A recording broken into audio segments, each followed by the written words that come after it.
Assalamualaikum warahmatullahi wabarakatuh. Salam sejahtera bagi kita semua. Om Swastiastu, Namo Buddhaya, salam kebajikan. Salam sehat, salam rahayu, salam Pancasila. Kepada teman-teman dan rekan-rekan dimanapun kalian berada yang saya hormati, izinkan saya untuk memperkenalkan diri terlebih dahulu. Perkenalkan, nama saya Anissa Greni Febrianti. Saya berasal dari Kota Gresik. Saya merupakan mahasiswa Universitas Negeri Surabaya. Saya dari program studi pendidikan matematika kelas 2021C dengan NIM 21030174095. Jadi pada kesempatan kali ini saya akan memaparkan tentang Pancasila dalam konteks ketatanegaraan Indonesia oleh Bapak dosen pengampu yaitu Dr. Purbojati MS. Literatur yang diambil yaitu Ristek Kilty pada tahun 2016 berbentuk e-book serta tim pendidikan Pancasila UNESA 2019.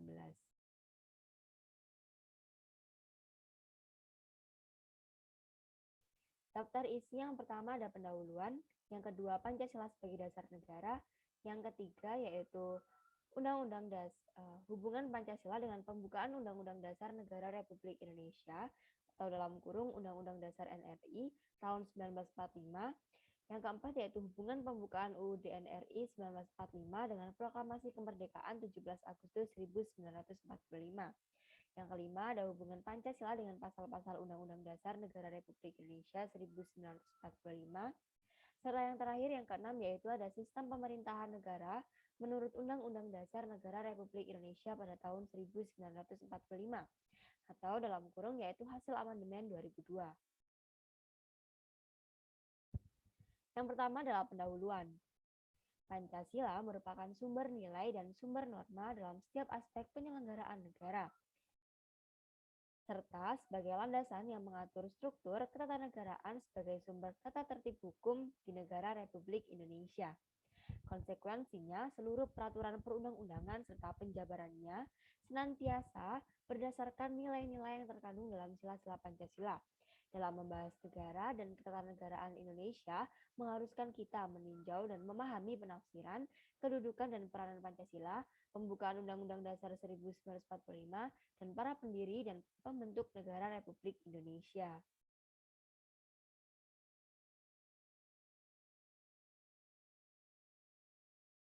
Negara Indonesia adalah negara demokrasi yang berdasarkan atas hukum. Oleh karena itu, segala aspek dalam pelaksanaan dan penyelenggaraan negara diatur dalam suatu sistem peraturan perundang-undangan. Pembagian kekuasaan, lembaga-lembaga tinggi negara, hak dan kewajiban warga negara, keadilan sosial, dan lainnya diatur dalam suatu Undang-Undang Dasar Indonesia. Namun, jika dalam suatu pemerintahan terdapat banyak sekali penyimpangan dan kesalahan yang merugikan bangsa Indonesia, itu akan membuat sistem ketatanegaraan Indonesia berantakan, dan begitu pun dengan bangsanya sendiri. Yang kedua yaitu Pancasila sebagai dasar negara. Secara etimologis, istilah dasar negara ini maknanya sama dengan Grundnorm, norma dasar, Rechtsstaat, cita hukum, Staatsrecht atau cita negara, filosofi Grundgesetz, dasar filsafat negara. Diambil dari tim pendidikan Pancasila UNESA 2019 halaman 156.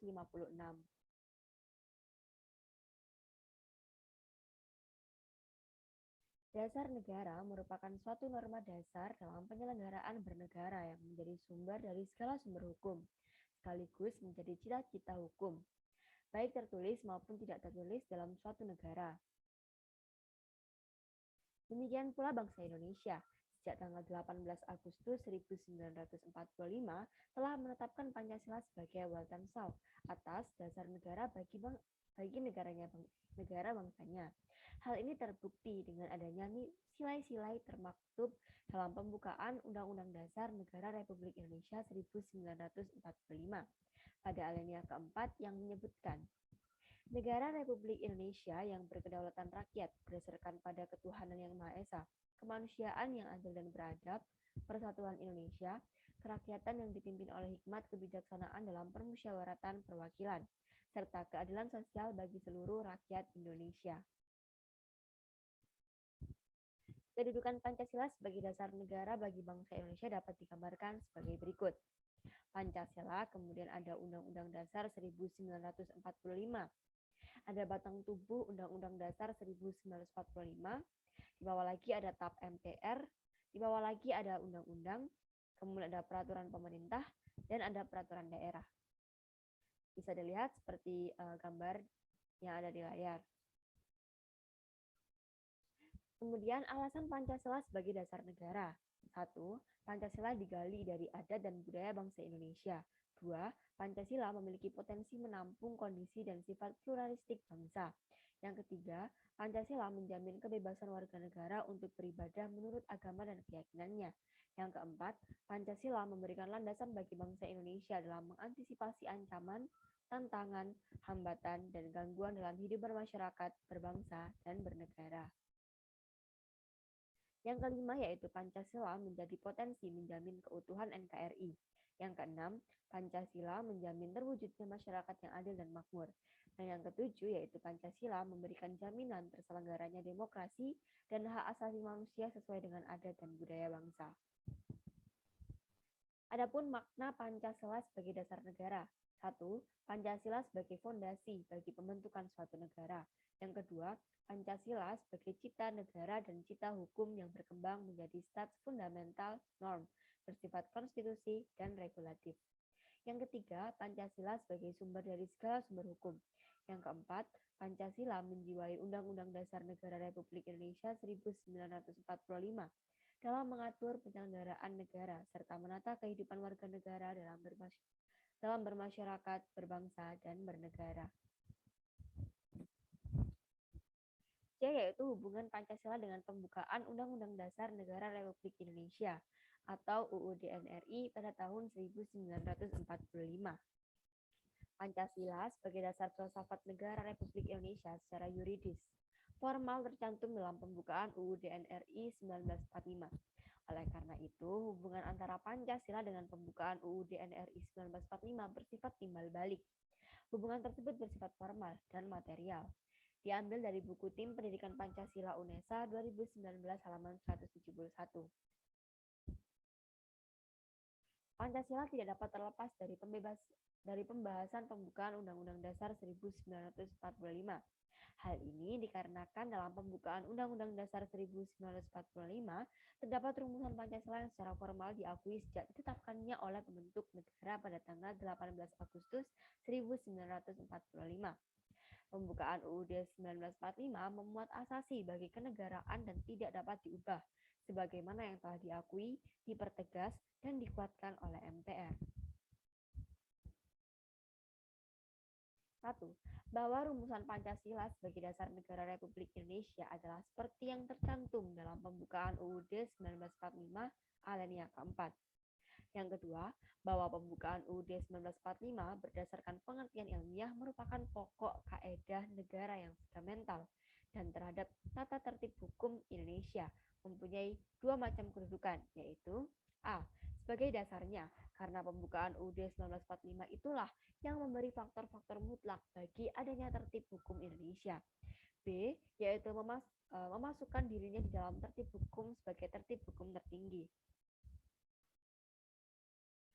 Kemudian terdapat 4 pokok pikiran dalam pembukaan UUD 1945. Yang pertama, negara melindungi segenap bangsa dan seluruh tumpah darah Indonesia dengan berdasarkan asas persatuan. Yang kedua, negara hendak mewujudkan keadilan sosial bagi seluruh rakyat Indonesia. Yang ketiga, negara yang berkedaulatan rakyat berdasarkan atas kerakyatan dan permusyawaratan atau perwakilan. Dan yang keempat, yaitu negara berdasarkan atas ketuhanan yang Maha Esa menurut dasar kemanusiaan yang adil dan beradab. Kemudian ada hubungan formal. Dengan dicantumkannya Pancasila secara formal di dalam pembukaan Undang-Undang Dasar 1945, maka Pancasila memperoleh kedudukan sebagai norma dasar hukum positif. Dengan demikian, tata kehidupan bernegara tidak hanya bertopang pada asas-asas sosial, ekonomi, politik, yaitu berpaduan asas-asas kultural, religius, dan asas-asas kenegaraan yang unsurnya terdapat dalam Pancasila. Jadi, berdasarkan tempat terdapatnya Pancasila secara formal dapat disimpulkan sebagai berikut.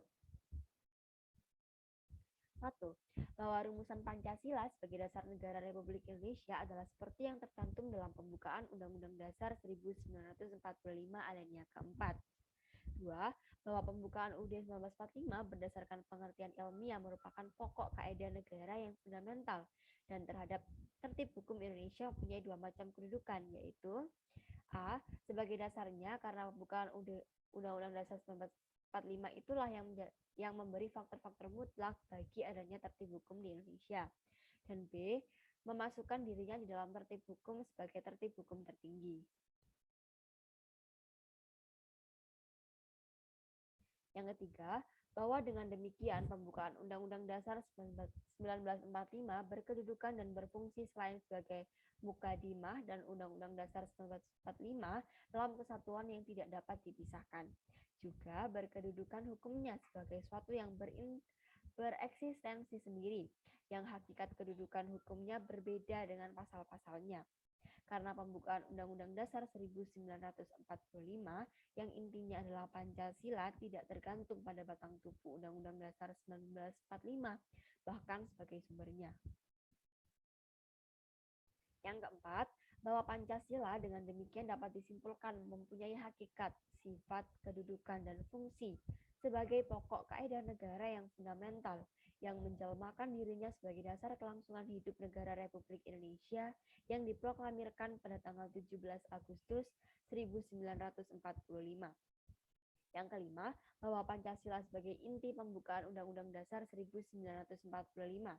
Dengan demikian mempunyai kedudukan yang kuat, tetap, dan tidak dapat diubah, dan terletak pada kelangsungan hidup negeri Republik Indonesia. Kemudian ada hubungan material. Jika kita tinjau kembali ya, proses perumusan Pancasila dan pembukaan Undang-Undang Dasar 1945, maka secara kronologis, materi yang dibahas oleh BPUPKI yang pertama adalah dasar filsafat Pancasila. Dan kemudian pembukaan Undang-Undang Dasar 1945.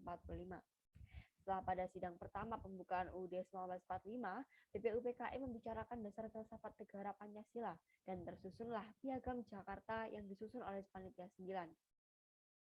Sebagai wujud bentuk pertama pembukaan UUD 1945, jadi berdasar urut-urutan tertib hukum Indonesia, pembukaan Undang-Undang Dasar 1945 adalah sebagai tertib hukum yang tertinggi. Adapun tertib hukum Indonesia bersumber pada Pancasila, atau dengan kata lain, sebagai sumber tertib hukum Indonesia.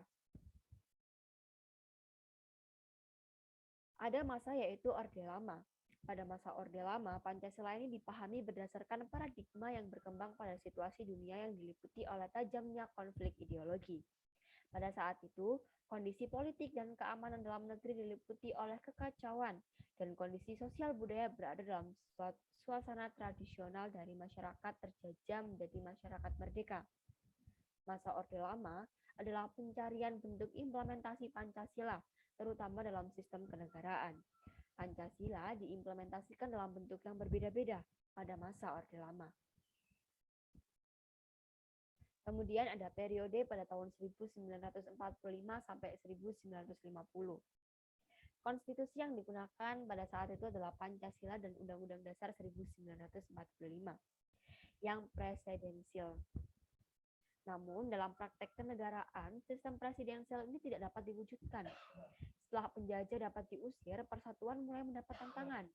Upaya-upaya untuk mengganti Pancasila sebagai dasar negara dengan paham komunis PKI melalui pemberontakan Madiun pada tahun 1948 dan oleh DITII yang akan mendirikan negara dengan dasar Islam, penerapan Pancasila selama periode 1950 hingga 1959 adalah Pancasila ini diarahkan sebagai ideologi yang liberal, yang ternyata tidak menjamin stabilitas pemerintahan.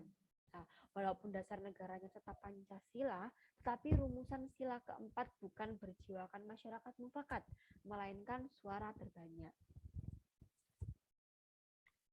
Kemudian ada periode 1956 sampai 1965. Dikenal sebagai periode demokrasi terpimpin. Demokrasi bukan berada pada kekuasaan rakyat, sehingga yang memimpin adalah nilai-nilai Pancasila, tetapi berada pada kekuasaan pribadi Presiden Soekarno. Terjadilah berbagai penyimpangan penafsiran terhadap Pancasila dalam konstitusi. Akibatnya, Soekarno menjadi otoriter, diangkat menjadi presiden seumur hidup, politik konfrontasi, dan menggabungkan nasionalis agama, komunis yang ternyata tidak cocok dengan NKRI. Terbukti adanya kemerosotan moral di sebagian masyarakat yang tidak lagi hidup berdasarkan atau bersendikan nilai-nilai Pancasila dan berusaha untuk menggantikan Pancasila dengan ideologi lain. D yaitu hubungan pembukaan Undang-Undang Dasar Negara Republik Indonesia pada tahun 1945 dengan proklamasi kemerdekaan pada tanggal 17 Agustus 1945. Poin pertama, isi alinea ketiga dan keempat pembukaan Undang-Undang Dasar Negara Republik Indonesia 1945 menjelaskan tentang proses pelaksanaan proklamasi pada tanggal 17 Agustus 1945 untuk menegakkan hak kodrat dan hak moral setiap warga terhadap kesempatan kemerdekaan diri dari tekanan bangsa lain. Diambil dari Tim Pendidikan Pancasila UNESA 2019 halaman 177. Poin selanjutnya, alinea ke-1 dan ke-2 dan ke-3 pembukaan Undang-Undang Dasar Negara Republik Indonesia 1945 memberikan penegasan terhadap dilaksanakannya proklamasi 17 Agustus 1945 sebagai bentuk perjuangan gigih menegakkan hak kodrat dan hak moral atas kemerdekaan itu sendiri. Tim Pendidikan Pancasila UNESA 2019 halaman 177.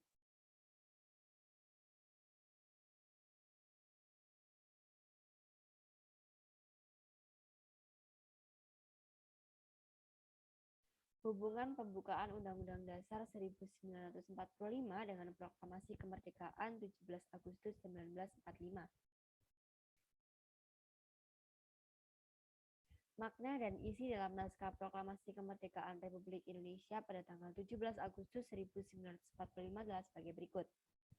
Adanya pernyataan kemerdekaan bangsa Indonesia oleh proklamator Soekarno-Hatta kepada bangsa Indonesia dan juga kepada dunia luar atau bangsa-bangsa lain di dunia. Ada tindakan-tindakan dalam rangka pemindahan kekuasaan dari kaum penjajah ke tangan bangsa Indonesia harus segera dilaksanakan.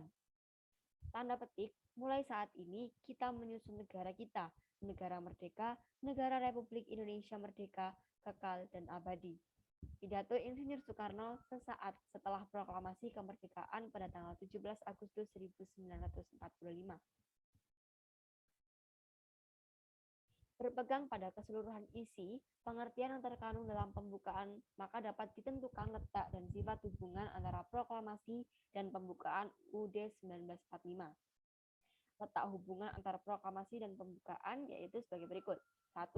Disebutkan kembali pernyataan kemerdekaan dalam bagian ketiga, pembukaan menunjukkan bahwa antara proklamasi dan pembukaan merupakan suatu rangkaian yang tidak dapat dipisahkan.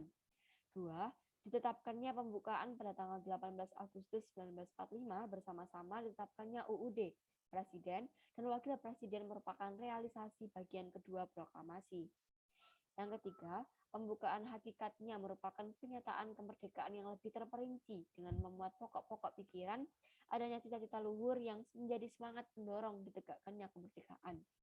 Dalam bentuk negara Indonesia merdeka, berdaulat, bersatu, adil, dan makmur dengan berasaskan kerohanian Pancasila. Sifat hubungan antara pembukaan dan proklamasi. 1. Memberikan penjelasan terhadap dilaksanakannya proklamasi pada tanggal 17 Agustus 1945, yaitu memberikan hak kodrat dan hak moral setiap bangsa akan kemerdekaan, dalam kurung bagian ketiga dan keempat pembukaan. Yang kedua, yaitu memberikan penegasan terhadap dilaksanakannya proklamasi 17 Agustus 1945, yaitu perjuangan gigih menegakkan hak kodrat dan hak moral atas kemerdekaan, dalam kurung bagian pertama, kedua, dan ketiga pembukaan. Yang ketiga, memberikan pertanggungjawaban terhadap dilaksanakannya proklamasi 17 Agustus 1945, yaitu bahwa kemerdekaan bangsa Indonesia yang diperoleh melalui perjuangan luhur, dalam kurung bagian keempat pembukaan. Penyusunan Undang-Undang Dasar adalah untuk dasar-dasar pembentukan pemerintahan negara Indonesia dalam melaksanakan tujuan-tujuan negara. Adapun isi pengertian bagian-bagian proklamasi. 1. Bagian pertama. Proklamasi memperoleh penjelasan, penegasan, dan pertanggungjawaban pada bagian pertama sampai dengan pembukaan. Dan yang kedua, bagian kedua, proklamasi memperoleh penjelasan dan penegasan pada bagian keempat pembukaan, yaitu A. Hal tujuan negara yang akan dilaksanakan oleh pemerintah negara. B. Hal undang-undang dasar negara yang akan disusun sebagai landasan pembentukan pemerintah negara. C. Hal bentuk negara republik yang berkedaulatan rakyat. Dan D. Hal atas kerohanian dalam kurung filsafat negara Pancasila. Berpegang pada sifat hubungan antara proklamasi dan pembukaan berarti bahwa antara proklamasi dan pembukaan ini merupakan satu kesatuan yang bulat. Apa yang terkandung dalam pembukaan merupakan amanat keramat proklamasi 17 Agustus 1945.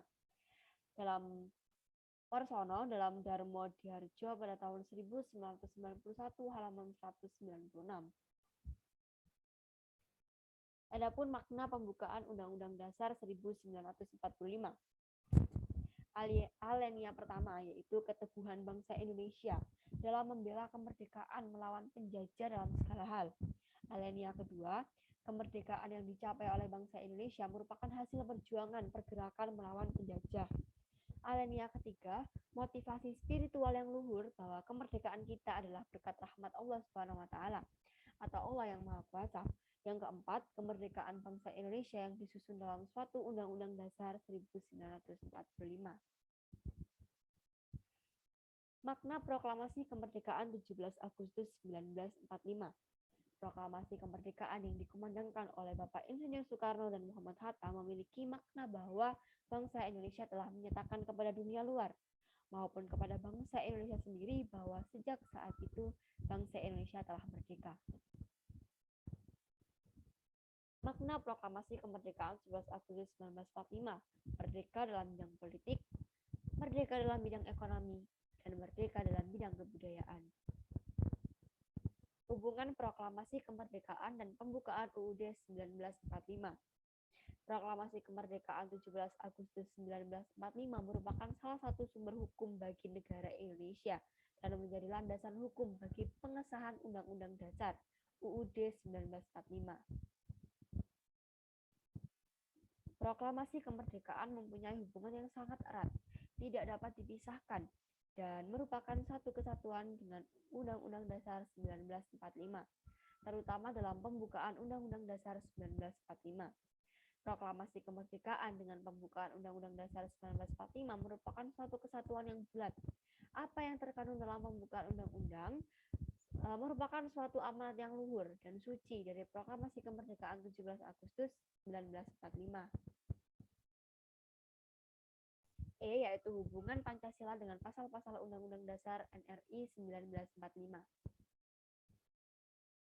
Undang-Undang Dasar NRI 1945 terdiri dari rangkaian pasal-pasal yang merupakan perwujudan dari pokok-pokok pikiran yang terkandung dalam pembukaan UUD NRI 1945, yakni Persatuan Indonesia, keadilan sosial, kedaulatan rakyat berdasar atas kerakyatan dan permusyawaratan perwakilan, dan ketuhanan yang Maha Esa menurut dasar kemanusiaan yang adil dan beradab, yang tidak lain adalah sila-sila dari Pancasila. Diambil dari buku Tim Pendidikan Pancasila UNESA 2019 halaman 181 sampai 182. Pembukaan Undang-Undang Dasar Negara Republik Indonesia 1945 ini mengandung pokok-pokok pikiran yang meliputi suasana kebatinan, cita-cita hukum, dan cita-cita moral bangsa Indonesia. Pokok-pokok pikiran tersebut mengandung nilai-nilai yang dijunjung tinggi oleh bangsa Indonesia karena bersumber dari pandangan hidup dan dasar negara yaitu Pancasila. Pokok-pokok pikiran yang bersumber dari Pancasila itulah yang dijabarkan ke dalam pasal-pasal Undang-Undang Dasar NRI pada tahun 1945.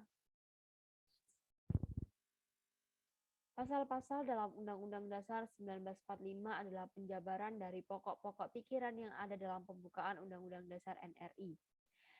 Yang pertama yaitu sila pertama dijabarkan dalam pasal 29 Undang-Undang Dasar 1945 pasal 28E. UUD NRI 1945 Amandemen. 2. Sila kedua dijabarkan dalam pasal-pasal yang memuat mengenai hak asasi manusia. Yang ketiga, sila ketiga ini dijabarkan dalam pasal 18 ayat 1, pasal 35, pasal 36 UUD NRI 1945. Yang keempat, sila keempat dijabarkan pada pasal 1, pasal 2, pasal 3, dan pasal 19 UUD NRI 1945. Yang kelima yaitu sila kelima dijabarkan pada pasal 23 ayat 1, pasal 31, dan pasal 34 UUD NRI 1945.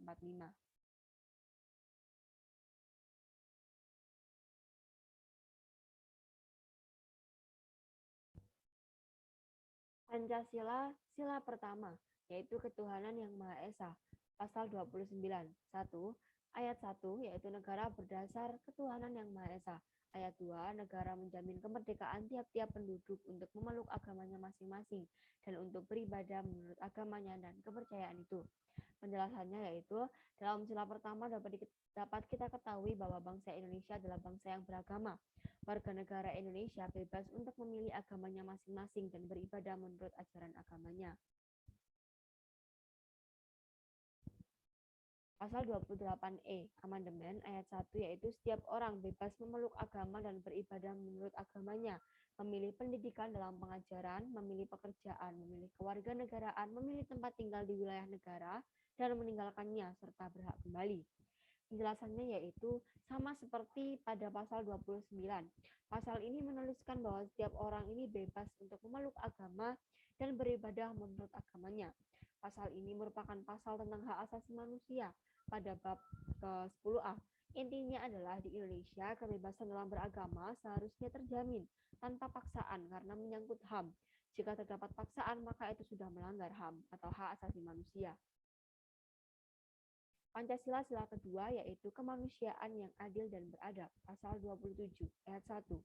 Segala warga negara bersamaan kedudukannya di dalam hukum dan pemerintahan dan wajib menjunjung hukum dan pemerintahan itu dengan tidak ada kecualinya. Ayat 2. Tiap-tiap warga negara berhak atas pekerjaan dan penghidupan yang layak bagi kemanusiaan. Penjelasannya yaitu warga negara Indonesia apapun statusnya seharusnya sama di hadapan hukum dan pemerintahan, tidak dibeda-bedakan dan harus adil. Selain itu, semua warga negara harus mematuhi hukum yang berlaku di Indonesia tanpa terkecuali. Warga negara juga berhak untuk mendapatkan pekerjaan dan kehidupan yang layak. Pasal 28. Kemerdekaan berserikat dan berkumpul, mengeluarkan pikiran dengan lisan dan tulisan, dan sebagainya. Ditetapkan dengan undang-undang. Penjelasannya yaitu warga negara Indonesia memiliki hak untuk mengeluarkan pendapatnya baik secara langsung maupun tidak langsung. Warga negara Indonesia juga bebas untuk berkumpul atau bermusyawarah dan semuanya itu sudah ditetapkan dalam undang-undang. Pada bab 10A tentang hak asasi manusia dari pasal 28A sampai 28C Amandemen. Penjelasannya seperti ini. Penjabaran kemanusiaan yang adil dan beradab terlihat jelas pada pasal-pasal di atas. Setiap orang berhak untuk hidup dan menjalankan kehidupan yang dimilikinya. Setiap orang berhak untuk berkeluarga. Setiap anak berhak untuk berkembang. Setiap orang berhak untuk mendapatkan perlindungan, mendapat pendidikan, tidak mendapat siksaan, dan masih banyak lagi. Semua orang berhak mendapatkan semuanya itu agar terwujud adil dan beradab kemanusiaan di Indonesia. Pancasila sila ketiga yaitu Persatuan Indonesia. Pasal 18 ayat 1. Negara Kesatuan Republik Indonesia dibagi atas daerah-daerah provinsi dan daerah-daerah provinsi itu dibagi atas kabupaten dan kota. Yang tiap-tiap provinsi, kabupaten, dan kota itu mempunyai pemerintahan daerah yang diatur dengan undang-undang. Penjelasannya sebagai berikut. Bagian-bagian wilayah administratif dalam Negara Kesatuan Republik Indonesia yaitu daerah provinsi, kabupaten, kota, di mana setiap daerah itu memiliki kepala pemerintahan yakni gubernur, bupati, dan wali kota. Setiap daerah memiliki wewenang untuk mengatur dan mengurusi daerahnya masing-masing.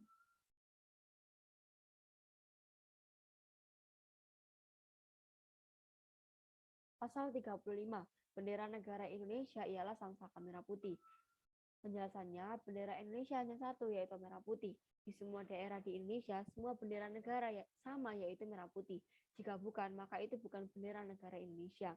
Pasal 36, bahasa negara Indonesia adalah bahasa Indonesia. Penjelasannya, bahasa daerah di Indonesia ada banyak sekali, sehingga untuk berkomunikasi dengan orang dari daerah lain cukup sulit. Untuk itu, bahasa Indonesia adalah bahasa pemersatu yang mempersatukan semua rakyat di Indonesia. Pancasila sila keempat yaitu kerakyatan yang dipimpin oleh hikmat, kebijaksanaan, dan permusyawaratan perwakilan. Pasal 1, ayat 1 yaitu negara Indonesia ialah negara kesatuan yang berbentuk republik. Ayat 2, kedaulatan berada di tangan rakyat dan dilaksanakan menurut Undang-Undang Dasar. Pasal ketiga, negara Indonesia adalah negara hukum. Penjelasannya yaitu kedaulatan berada di tangan rakyat dan segala bentuk musyawarah rakyat dipimpin oleh MPR. Pasal 2 ayat 1. Majelis Permusyawaratan Rakyat terdiri atas anggota Dewan Perwakilan Rakyat dan anggota Dewan Perwakilan Daerah yang dipilih melalui pemilihan umum dan diatur lebih lanjut dengan undang-undang. Ayat 2. Majelis Permusyawaratan Rakyat bersidang sedikitnya sekali dalam 5 tahun di ibu kota negara. Yang ketiga, segala keputusan dari MPR atau Majelis Permusyawaratan Rakyat ditetapkan dengan suara terbanyak. Penjelasannya, MPR, DPR, dan DPD anggota-anggotanya dipilih lewat pemilu dan diatur dengan undang-undang. Segala keputusan MPR ditetapkan melalui suara terbanyak. Pasal 3, 1. Majelis Permusyawaratan Rakyat berwenang mengubah dan menetapkan Undang-Undang Dasar. Ayat 2, Majelis Permusyawaratan Rakyat melantik Presiden dan Wakil Presiden. Yang ketiga, Majelis Permusyawaratan Rakyat hanya dapat memberhentikan Presiden dan atau Wakil Presiden dalam masa jabatannya menurut Undang-Undang Dasar. Penjelasannya, segala peraturan yang ada di pasal 3 harus dilaksanakan oleh MPR. Pasal 19 ayat 1, anggota Dewan Perwakilan Rakyat dipilih melalui pemilihan umum. Ayat 2, susunan Dewan Perwakilan Rakyat diatur dengan undang-undang. Ayat 3, Dewan Perwakilan Rakyat bersidang sedikitnya sekali dalam setahun. Penjelasannya yaitu adanya ketentuan bahwa anggota DPR dipilih melalui pemilihan umum dimaksudkan untuk mewujudkan asas kedaulatan rakyat yang secara implisit menjiwai pembukaan Undang-Undang Dasar Negara Republik Indonesia tahun 1945 dengan ketentuan bahwa seluruh anggota DPR dipilih oleh rakyat melalui pemilu. Hal itu sesuai dengan paham demokrasi, perwakilan yang mendasarkan keberadaannya pada prinsip perwakilan atas dasar pemilihan. Pancasila sila kelima yaitu keadilan sosial bagi seluruh rakyat Indonesia. Pasal 23, anggaran pendapatan dan belanja negara sebagai wujud dari pengelolaan keuangan negara ditetapkan setiap tahun dengan UUD dan dilaksanakan secara terbuka dan bertanggung jawab untuk sebesar-besarnya kemakmuran rakyat. Penjelasannya, dalam mengatur anggaran pendapatan dan belanja negara, pemerintah harus memperhatikan kemakmuran rakyat dan rakyat berhak tahu mengenai anggarannya. Pasal 31, setiap warga negara berhak mendapat pendidikan. Ayat 2, setiap warga negara wajib mengikuti pendidikan dasar dan pemerintah wajib membiayainya. Ayat 3, pemerintah mengusahakan dan menyelenggarakan satu sistem pendidikan nasional yang meningkatkan keimanan dan ketakwaan serta akhlak mulia dalam rangka mencerdaskan kehidupan bangsa yang diatur dalam undang-undang. Yang keempat, negara memprioritaskan anggaran pendidikan sekurang-kurangnya 20% dari anggaran pendapatan dan belanja negara setiap dari anggaran pendapatan dan belanja daerah untuk memenuhi kebutuhan penyelenggaraan pendidikan nasional. Yang kelima, pemerintah memajukan ilmu pengetahuan dan teknologi dengan menjunjung tinggi nilai-nilai agama dan persatuan bangsa untuk kemajuan, peradaban, serta kesejahteraan umat manusia. Penjelasannya, hak untuk mendapatkan pendidikan termasuk ke dalam keadilan sosial. Pemerintah mengusahakan kemajuan ilmu pengetahuan dan teknologi dengan berpegang pada nilai-nilai agama dan persatuan negara untuk kesejahteraan rakyat di Indonesia. Pasal 34 ayat 1, fakir miskin dan anak-anak terlantar dipelihara oleh negara. Ayat 2, negara mengembangkan sistem jaminan sosial bagi seluruh rakyat dan memberdayakan masyarakat yang lemah dan tidak mampu sesuai dengan martabat kemanusiaan. 3, negara bertanggung jawab atas penyediaan fasilitas pelayanan kesehatan dan fasilitas pelayanan umum yang layak. 4, ketentuan lebih lanjut mengenai pelaksanaan pasal ini diatur dalam undang-undang. Penjelasannya, anta, anak terlantar dan fakir miskin juga harus terjamin kehidupannya. Negara membuat sistem jaminan sosial seperti jaminan kesehatan untuk anak yang tidak mampu. F yaitu sistem pemerintahan negara menurut Undang-Undang Dasar Negara Republik Indonesia pada tahun 1945 dalam kurung hasil amandemen pada tahun 2002. Sistem ketatanegaraan. Sistem pemerintahan negara dibagi atas 7 sistem yang dikenal secara sistematis merupakan pengejawantahan kedaulatan rakyat. Oleh karena itu, sistem pemerintahan negara ini dikenal dengan 7 kunci pokok sistem pemerintahan negara, yaitu 1. Indonesia ialah negara yang berdasarkan atas hukum. 2. Sistem konstitusional. 3. Kekuasaan negara yang tertinggi berada di tangan rakyat. 4. Presiden ialah penyelenggara pemerintahan negara yang tertinggi di samping MPR dan DPR. 5. Menteri negara ialah pembantu presiden. Menteri negara tidak bertanggung jawab kepada Dewan Perwakilan Rakyat.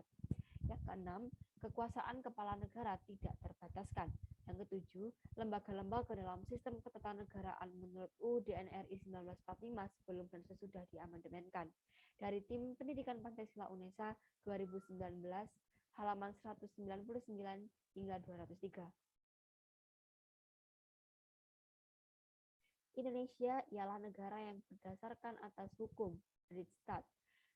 Negara Indonesia berdasarkan atas hukum, tidak berdasarkan atas kekuasaan belaka, mengandung arti bahwa negara termasuk di dalamnya pemerintah dan lembaga-lembaga negara lainnya dalam melaksanakan tindakan apapun. B. Sistem konstitusi. Pemerintah berdasarkan atas sistem konstitusi dalam kurung hukum negara tidak bersifat absolut atau kekuasaan yang tidak terbatas. Sistem ini memberikan penegasan bahwa cara pengendalian pemerintahan dibatasi oleh ketentuan-ketentuan konstitusi dan juga oleh ketentuan-ketentuan hukum lain merupakan produk konstitusional.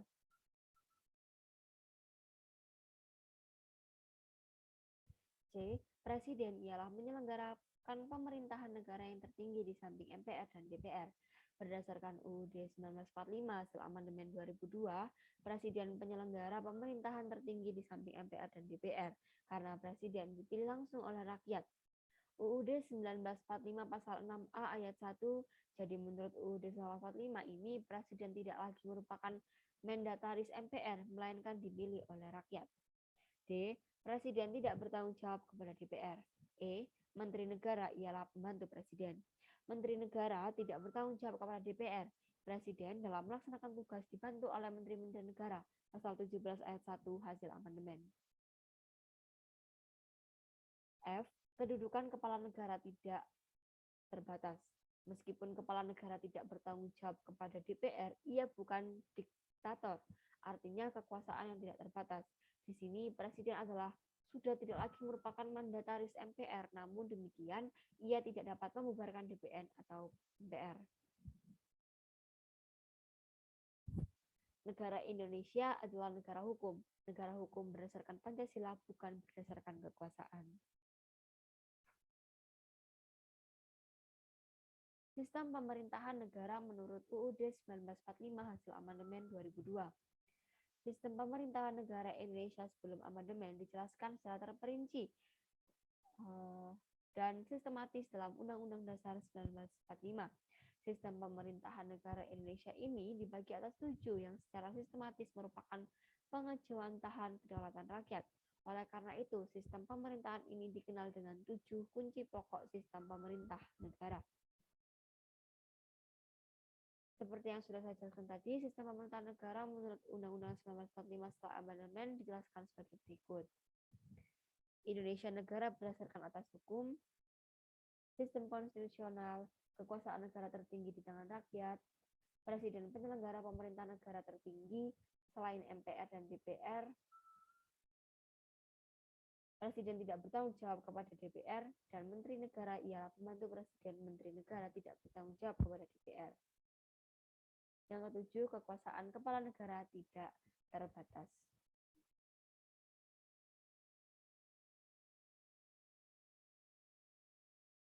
Indonesia negara berdasarkan atas hukum. Negara Indonesia berdasarkan atas hukum tidak berdasarkan atas kekuasaan berlaku. Hal ini mengandung arti bahwa negara termasuk di dalamnya pemerintah dan lembaga-lembaga negara lainnya dalam melaksanakan tindakan-tindakan apapun harus dilandasi oleh peraturan hukum atau harus dapat dipertanggungjawabkan secara hukum. 2. Sistem konstitusional. Pemerintah berdasarkan atas sistem konstitusi hukum dasar tidak bersifat absolut. Kekuasaan yang tidak terbatas ini merupakan sistem ini memberikan penegasan bahwa cara pengendalian pemerintah dibatasi oleh ketentuan-ketentuan konstitusi yang dengan sendirinya juga oleh ketentuan-ketentuan hukum lain merupakan pokok konstitusional, ketetapan MPR, undang-undang, dan sebagainya.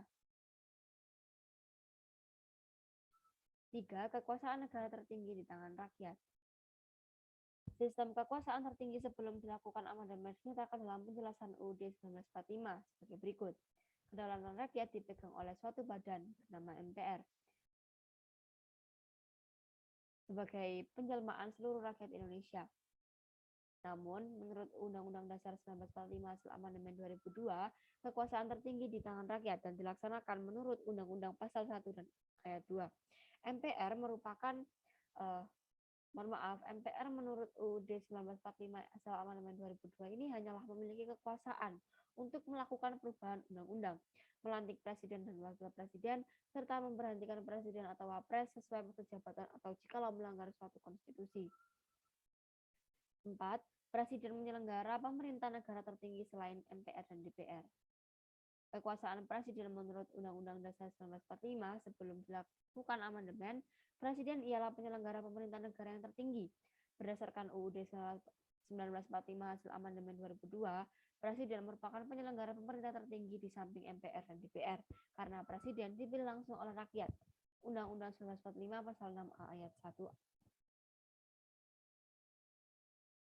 6. Presiden tidak bertanggung jawab kepada DPR.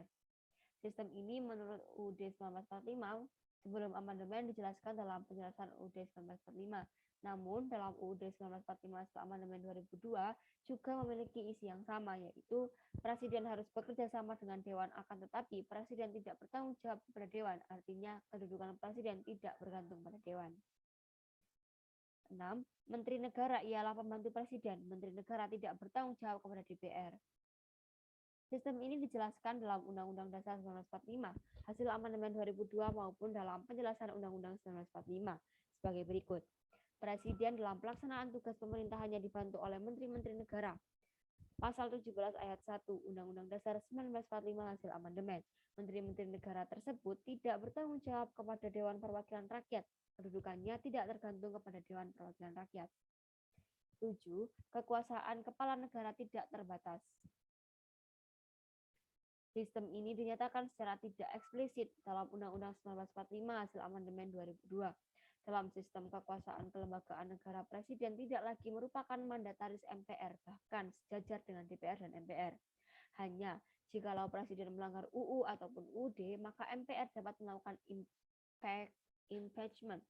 Meskipun kepala negara tidak bertanggung jawab kepada DPR, ia bukan diktator. Artinya, kekuasaan tak terbatas. Ia bukan mandataris MPR, namun ia tidak dapat membubarkan DPR ataupun MPR. Kecuali itu, ia harus memperhatikan sungguh-sungguh suara DPR. Warsono dalam Kaelan pada tahun 2010, halaman 187. Oke, daftar pusaka yang diambil yaitu buku Tim Pendidikan Pancasila UNESA 2019, Pendidikan Pancasila, cetakan ketiga dari penerbit UNESA University Press, anggota IKAPI dengan ISBN 9786024490379 Surabaya. Kemudian ada Warsono dan kawan-kawan 2014 Pendidikan Pancasila 7 UNESA University Press Surabaya 141 sampai 148. Terima kasih. Apakah ada pertanyaan? Oke, apabila ada pertanyaan, saran, kritik, dan komentar, silakan saja ditulis di komentar YouTube atau komentar pada blog saya. Mungkin hanya itu yang dapat saya sampaikan. Terima kasih atas waktunya kepada rekan-rekan dan teman-teman yang mau mendengarkan dari awal hingga akhir. Saya akhiri. Wassalamualaikum warahmatullahi wabarakatuh. Salam Pancasila. Terima kasih.